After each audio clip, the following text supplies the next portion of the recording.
Mm, Morning. So I have so much to unpack with you. I know I just started talking to y'all like this all the time. Yesterday I was so very sick. The kind of sick where you try and figure out what you need to take, but you kind of don't know what to take. And it was just my stomach. I very rarely, I think I've thrown up maybe once in my entire life. And I very rarely have stomach pain unless it's a situation, not stomach pain I can't pinpoint. So of course I was the person, that had I was the person that had cramps really bad as a young person. Way too much information maybe for some of you all. But yeah, yesterday was ridiculous. Yesterday was the kind of pain all I want to do is just lay down. The kind of pain when your stomach hurting, all you want to do is put your hand on it and you start praying to God, God, please let me heal my own self. Right. But in turn, what it did is it made me lay still. It made me, I did some things for my family, but it just made me lay still. And so then I started fact checking. What's wrong with me? Why is my stomach hurting? Like, okay, what did I eat? Okay, well, yeah, I'm a foodie, y'all. And I'm going to say this. I'm not going to say this that all foodies do this, but I'm a foodie. I'm a person that really, really enjoys to eat. I think I have pregnancy taste buds. And because I'm a foodie, that means that things I smell, I enjoy. Um, I can taste it just from the smell. So, oh, look at my nose, y'all ain't said nothing. So, I I think I did mix some stuff together. I'm the queen of mixing some stuff together, trying to taste some stuff. So I think I mixed something together that I shouldn't have mixed together. But so since I did that, I don't think what I mixed together was enough to make my stomach hurt. So I just kept trying to get myself together. I drank some water. I really didn't want anything else. I didn't want to do Gatorade. It was that kind of stomach pain you just don't want to put nothing else on your stomach just in case. So I did. But what it did though, it made me lay still. It made me just all I want to do was go lay back down.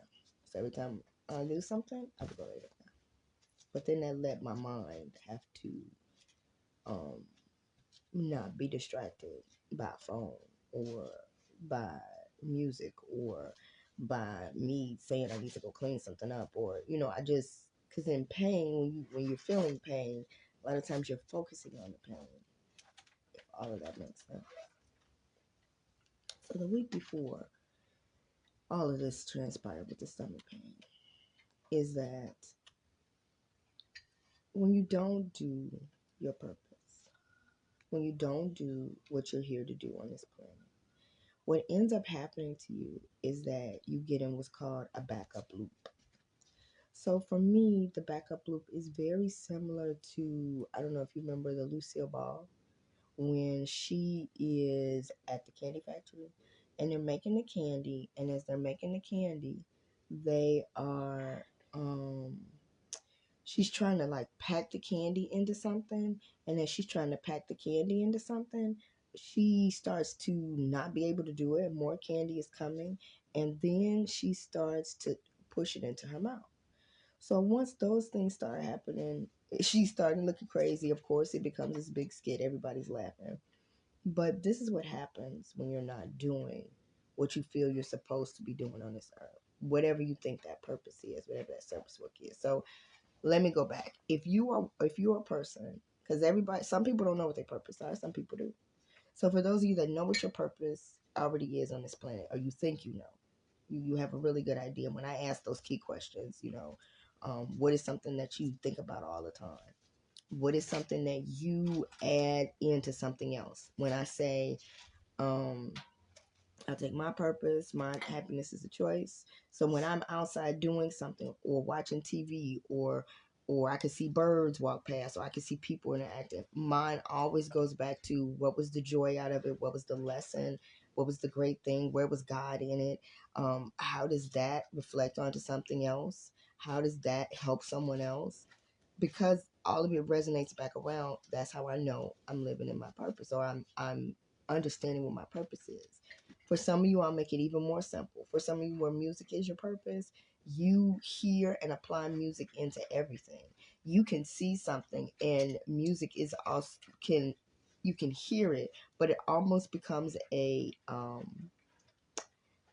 physical object. Like when we watch The Matrix and we watch the numbers come down, and then it makes a form. Music can do that for you.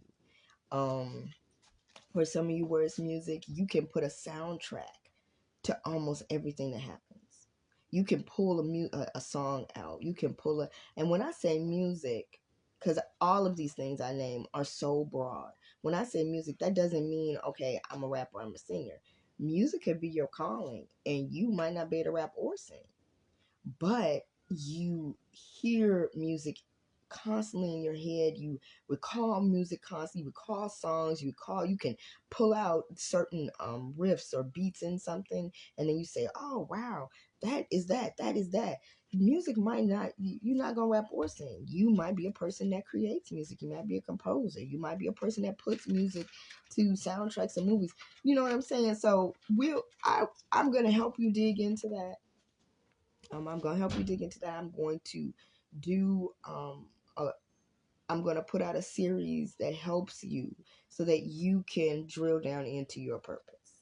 Okay. And so I'll have that set up for you, and then I'll tell you where you can go in to do that with me and sit with me so we can dig down what your purpose is and also dig into your purpose, even if you know what it is. The first one I'm going to make is going to help you just understand what purpose is. So whether you know it or not, everyone can come into that. But like I said, so it the week before, no, my purpose is, y'all. The week before, I had something down in my spirit. I'm also dealing with the deaths. So if you haven't seen the other lives, this past month and this month, go back to those lives. I'm also dealing with the deaths, and death, because it's so final, and because it's so whether it's expected or unexpected, is so final.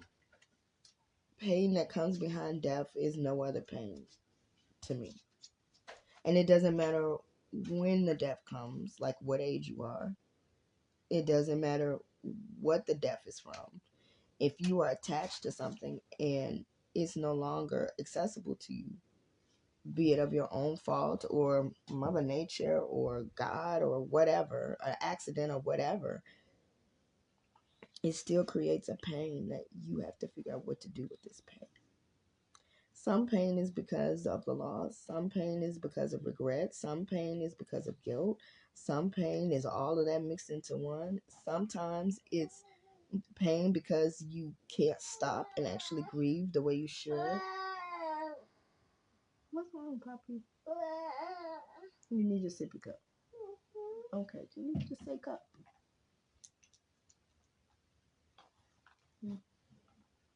Sorry, I'm in the kids' room because I knew they was gonna wake up before I could finish the live, but I've been not doing the live. So it had been in my spirit to go ahead and get myself placed and do the things that I know I'm supposed to be doing. And I had someone actually call me and say, it's been on me to call you and tell you to obey.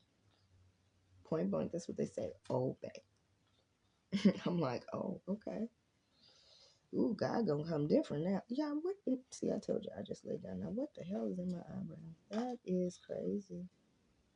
Okay. Told me to just obey.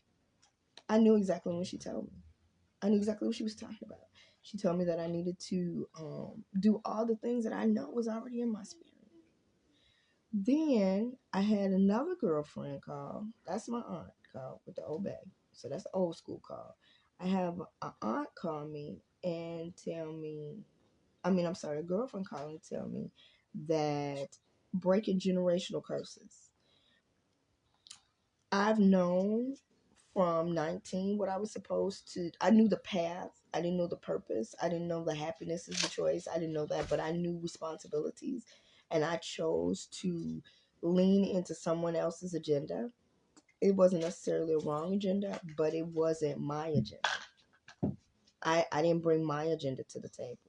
That's not blaming a person. I'm solely putting that responsibility on myself. It is so easy to fall into someone else's plans or lack of plans or purpose or life.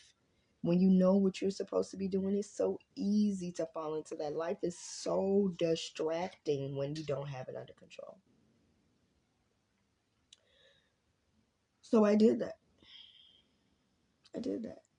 I did that running to do it because it was hard. It was hard being responsible. It was hard taking care of the things I'm supposed to take care of. And then I find myself, sitting looking like, where did the time go? How did you get here? Girl, why you do that? Did that make sense to you? And it didn't.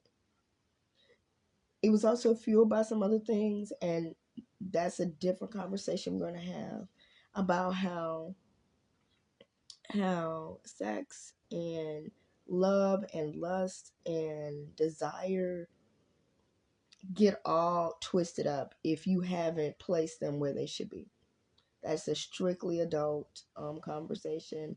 Um, my young people that are interested in hearing that are under 18, I may do something separate for you, but that is 18. That's definitely 18. And I only say 18 because I know I really feel like it's 21, 22, 23. But I say 18 because I know some of you all are out there and you're trying to understand these things and no one is really explaining it to you. And it's not because they don't want to, it's just because maybe they haven't lived long enough or they're trying to figure it out for themselves. But she talked to me about breaking generational curses. So I've known since I was 18, y'all. I'm in my 50s. I'm in my 50s. I have started things, stopped things. I took 15 years completely off the planet. 15 years was just completely, being a wife and being who I was in that capacity. And you can be a wife and still do your purpose. You can be a husband and do your purpose. You can be all these things and still achieve the goals that's set before you, but you have to actively do that. When things get hard, you don't just run and hide from them. You take a deep breath. You stop overwhelming yourself. To be overwhelmed means that you are looking at the problem in the wrong perspective. You are looking at the problem to tell yourself all the things you need to do. Oh, I don't like that light. I like the other light. I don't know what I just did to the camera. But you are looking at the problem and looking at all the things that need to happen. And in doing that, it bombards you and you feel like you can't get to the next step. That's what overwhelm is. That's like fear. Fear is not real. Fear is false evidence appearing real. When you start doing that to yourself, you throw yourself completely off. Yo, I'm so distracted. Like now, I just got distracted by this doggone light. I don't know how I changed the light on my face. I don't like it. But okay, let me focus. So like I said, she told me breaking generational curses. I knew what I was supposed to be doing. I haven't been doing it.